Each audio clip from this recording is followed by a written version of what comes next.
today, we're going to talk about vital signs. And after we get done with the lecture, which is just a real short one, we're going to be doing checkoffs on everybody on vital signs. We're going to do blood pressures, pulses, respirations, temperatures, and heart rates, atypical heart rates.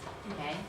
So it shouldn't take long. We've got one more person coming to help with the checkoff, so we'll just kind of round you guys up and just have you go through the whole thing.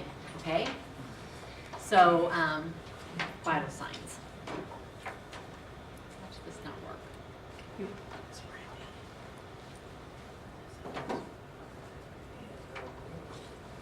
So what are the vital signs? They're the blood pressure, the pulse, the respirations, and the temperature.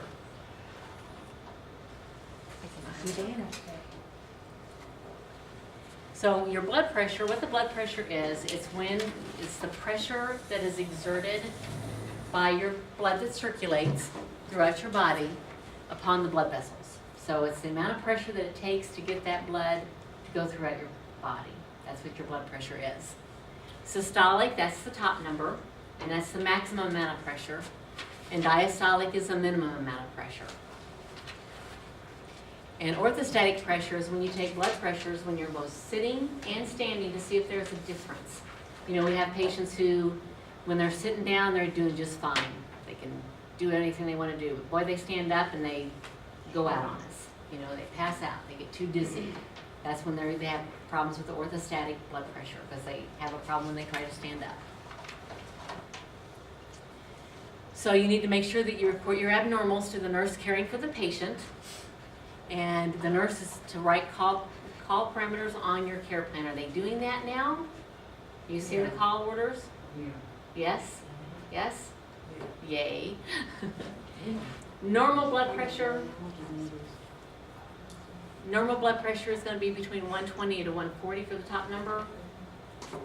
Normal for the bottom number is going to be between 60 and 80.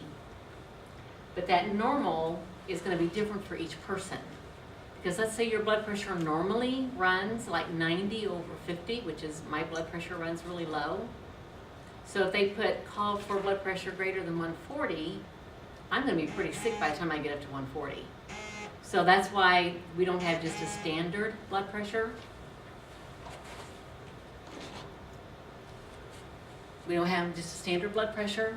It has to be done by each patient, okay? Don't ever take a blood pressure, and this should go without saying, in an arm that's injured. You know, so if you've got a great big old bandage on the right arm, don't be taking their blood pressure on the right arm. And the other thing to remember is if the patient has had a mastectomy, you don't want to take a blood pressure in the arm that had a mastectomy. It can cause them to develop a thing called lymphedema, which is pretty uncomfortable for anybody that develops that. Okay? For the pulse, you really should count the pulse for the full minute. Okay? A lot of people will do it for 30 seconds and multiply it times 2, which is what most of us do. But you really should get an accurate pulse count for the whole 60 seconds. Especially if there's any irregularity to it, you should count it for the whole 60 seconds. You should take it at the wrist,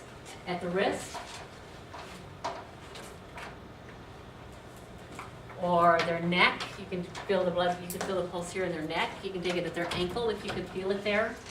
You can also take it at the left side of their chest, which is what we call an apical heart rate, with a stethoscope. So you would just put your stethoscope up to the left side of their chest where their heart is and count their heart rate.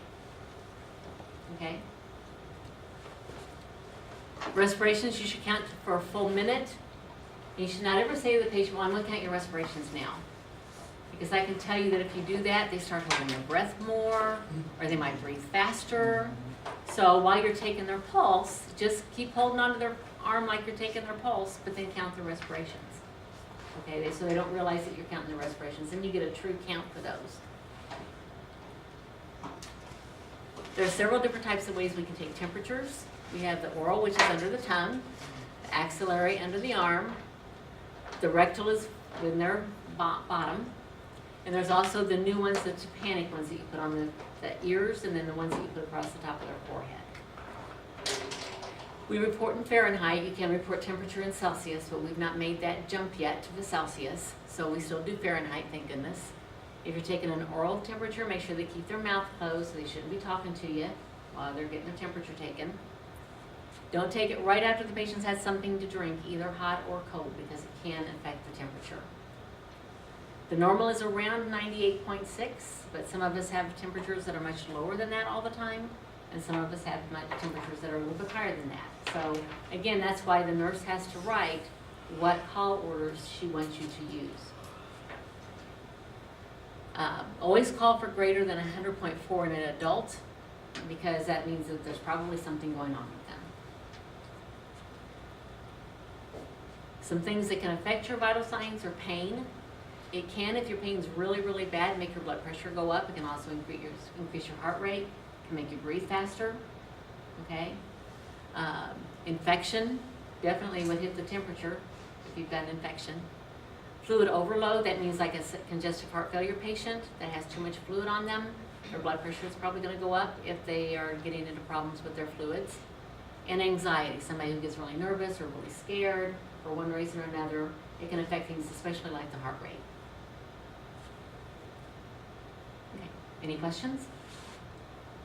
You got it? Okay. So go ahead and do your post-test, and then we'll start your checkoffs. I never handed out the